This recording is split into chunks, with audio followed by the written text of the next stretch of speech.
नमस्कार दोस्तों, स्वागत है आपका हमारे यूट्यूब चैनल पर। अगर आप चैनल पर नए हैं तो प्लीज़ चैनल को सब्सक्राइब कर लीजिए, अपने दोस्तों को शेयर कर दीजिए। दोस्तों, इस डिक्टेशन की पीडीएफ आपको हमारे टेलीग्राम ग्रुप में मिल जाएगी, जिसका लिंक मैं डिस्क्रिप्शन बॉक्स में दे दूँगा। ठीक है, तो चलिए फिर शुरू करते हैं। 100 शब्द प्रति मिनट की गति से आज का है डिक्टेशन शुरू होगा 5 सेकंड बाद।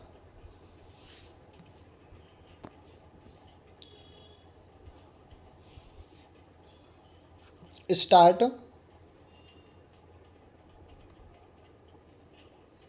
अध्यक्ष महोदय, मैं आपका अत्यंत आभारी हूँ कि आपने मुझे इस विषय पर बोलने का अवसर प्रदान किया है। माननीय वित्त मंत्री जी ने ऐसे कठिन अवसर पर यह संतुलित बजट इस सदन में पेश किया है, उसके लिए मैं यह बार बार बधाई देता हूँ। लेकिन साथ ही साथ मैं यह भी समझता हूँ कि यदि हमें अपने देश का भविष्य अच्छा बनाना है तो देश की गरीब जनता को भी अपने ऊपर करों का कुछ भार तो उठाना ही चाहिए।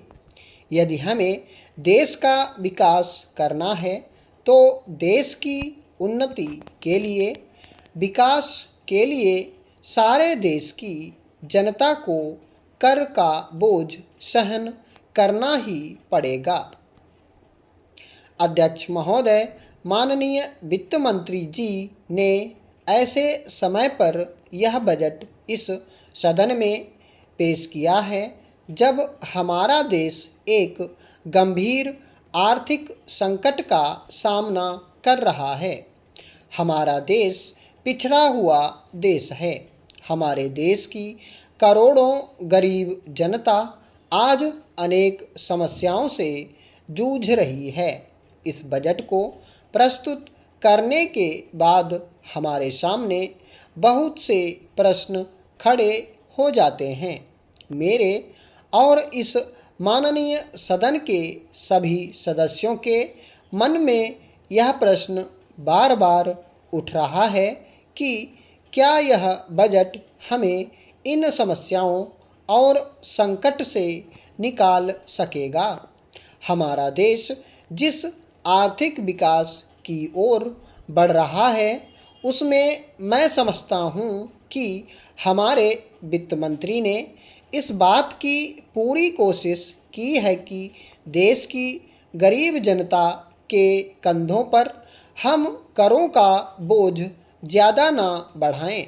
उन्होंने अपने देश की वित्तीय स्थिति और देश की जनता के हालात को देखते हुए एक बहुत ही ठीक बजट पेश करने की कोशिश की है।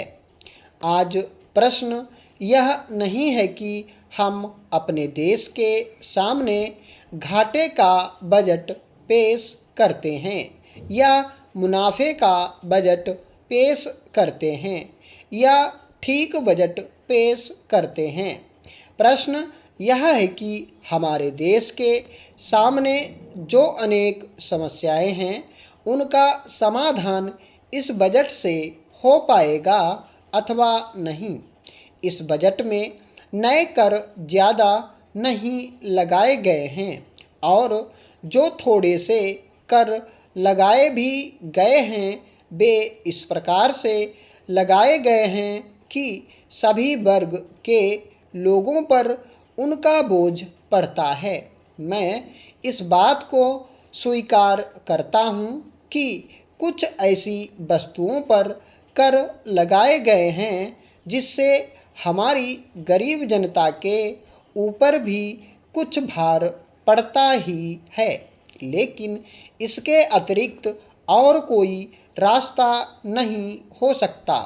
मान्यवर, प्रश्न यह है कि क्या यह देश इस प्रकार के बजट से उन समस्याओं व संकटों से निकल सकता है जिसका सामना वह कर रहा है। हमारे देश में अनेक संकट आए, लेकिन इस सब के बावजूद हम निरंतर उन्नति करते जा रहे हैं। हमसे पहले स्वतंत्र हुए देश भी हमारी प्रगति की प्रशंसा करते हैं।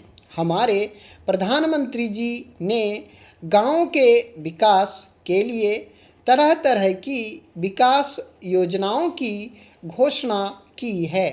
हमारे गांव अभी काफ़ी पीछे हैं, लेकिन निश्चित रूप से इन योजनाओं से विकास की प्रक्रिया तेज होगी।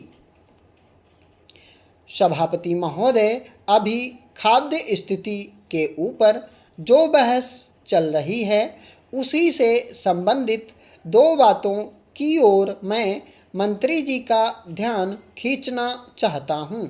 अभी हाल में ही मैं अपने ज़िले में गया था।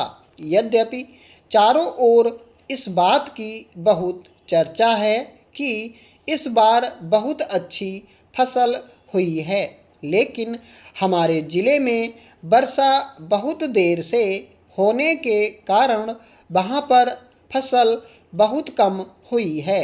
इसलिए अगला जो वर्ष आ रहा है उसमें वहाँ पर खाने पीने की बहुत परेशानी होगी। मंत्री जी इसके लिए तैयार रहें और वहाँ पर जिस सहायता की आवश्यकता हो, जिस अन्न की आवश्यकता हो, मंत्री जी उसके उपाय करें। एक दूसरी बात की ओर भी मैं मंत्री जी का ध्यान आकृष्ट करना चाहता हूँ। अभी गेहूं की बुआई का समय है। केंद्र सरकार की ओर से कहा जाता है कि हमने बीज का प्रबंध कर दिया है। जहाँ तक मैं अपने ज़िले के लोगों से बात कर पाया, सभी ने यह बताया कि उनको यह परेशानी है कि उनको गेहूं का बीज बिल्कुल नहीं मिल रहा है।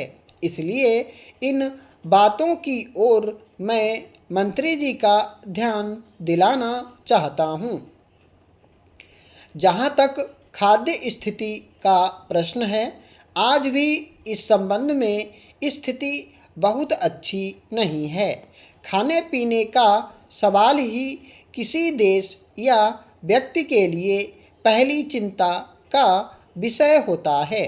अभी तक हमारा देश इस पहली चिंता के विषय से ऊपर नहीं उठ पाया है और इसीलिए बार बार इस खाद्य स्थिति के बारे में हम लोगों को यहाँ पर बहस करनी पड़ती है।